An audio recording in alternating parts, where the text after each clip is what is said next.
విద్యా దీవెన కానివ్వండి, చేయూత, ఈబీసీ నేస్తం, అలాగే డ్వాక్రా రుణమాఫీ, రైతులకి ఇన్పుట్ సబ్సిడీ డబ్బులు, సున్నా వడ్డీ డబ్బులు, అలాగే కౌలు రైతు భరోసా ఇలాంటి పథకాలన్నిటికీ కూడా ఏపీ ప్రభుత్వం ఈ అమౌంట్ అయితే రిలీజ్ చేసింది. కానీ ఇప్పటి వరకు కూడా ఎవరికి అంటే కొంతమందికి అయితే పడ్డాయి, కానీ మ్యాక్సిమం చాలామందికి ఈ అమౌంట్లు అయితే పడలేదు. దీనికి సంబంధించి ఏపీ ప్రభుత్వం ఏం చెప్తుందో చూద్దాం. అలాగే ఈలోపు ఎలక్షన్ కోడ్ అయితే ఏపీలో అమల్లో అయితే వచ్చింది కాబట్టి ఇప్పటి వరకు రిలీజ్ చేసిన ప్రభుత్వ పథకాలు ఏవైతే ఉన్నాయో వాటికి సంబంధించి ఈ అమౌంట్ అనేది లబ్ధిదారుల ఖాతాల్లో పడుతుందో లేదో తెలుసుకుందాం. అలాగే వసతి దీవెన అమౌంట్ రిలీజ్ చేస్తారా లేదా అని కూడా అడుగుతున్నారు. ఆ వివరాలు కూడా ఈ వీడియోలో అయితే తెలుసుకుందాం. ప్రభుత్వ పథకాలకు సంబంధించి అమౌంట్ అయితే రిలీజ్ చేశారు, కానీ దానికి సంబంధించిన అమౌంట్ అయితే ఇంకా చాలా మందికి లబ్ధిదారుల ఖాతాల్లో అయితే క్రెడిట్ అవ్వలేదు కదా. దానికి సంబంధించి ఏపీ ప్రభుత్వం ఈబీసీ నేస్తం మీటింగ్లో ఒక విషయం అయితే చెప్పింది. దానికి సంబంధించి క్లిప్ అయితే మీకు స్క్రీన్ పైన అయితే చూపిస్తాను, చూడండి. డబ్బులు వచ్చే కార్యక్రమం కొద్దిగా ఒక రోజు అటు ఇటుగా, ఒక వారం అటు ఇటుగా జరుగుతుంది. ఖచ్చితంగా ప్రతి ఒక్కరికి కూడా డబ్బులు కూడా చేరుతాయన్న సంగతి కూడా తెలియజేస్తా ఉన్నాను. కాపీరైట్ క్లెయిమ్ వస్తుందన్న ఉద్దేశంతో మీకు క్లిప్ అయితే మొత్తం చూపించలేదు.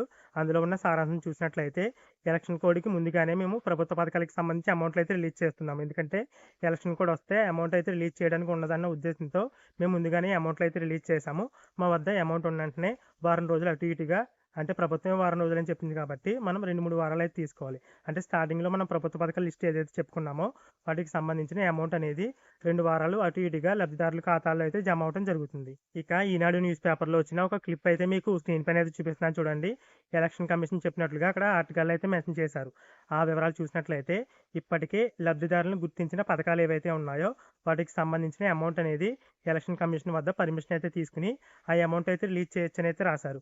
అంటే ఇప్పటికే రిలీజ్ చేసిన ప్రభుత్వ పథకాలు ఏవైతే ఉన్నాయో వాటికి సంబంధించి ఆల్రెడీ అమౌంట్ అయితే రిలీజ్ చేశారు కాబట్టి అందులో ఎలాంటి ప్రాబ్లం అయితే లేదు. ఆ అమౌంట్ అనేది ఆల్రెడీ క్రెడిట్ అవుతుంది.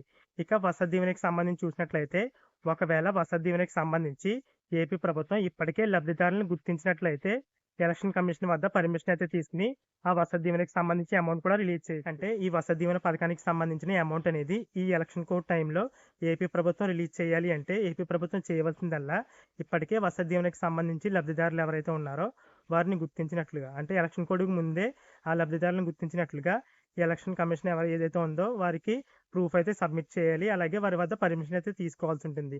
అలా చేసినట్లయితే వసతి దీవెనకి సంబంధించిన అమౌంట్ కూడా ఏపీ ప్రభుత్వం అయితే రిలీజ్ చేయడం జరుగుతుంది. చాలా మంది ఇంకా అమౌంట్ పడలేదన్నారన్న ఉద్దేశంతో ఈ వీడియో అయితే చేశాను. వీడియో నచ్చితే మాత్రం తప్పకుండా లైక్ చేయండి. Thanks for watching.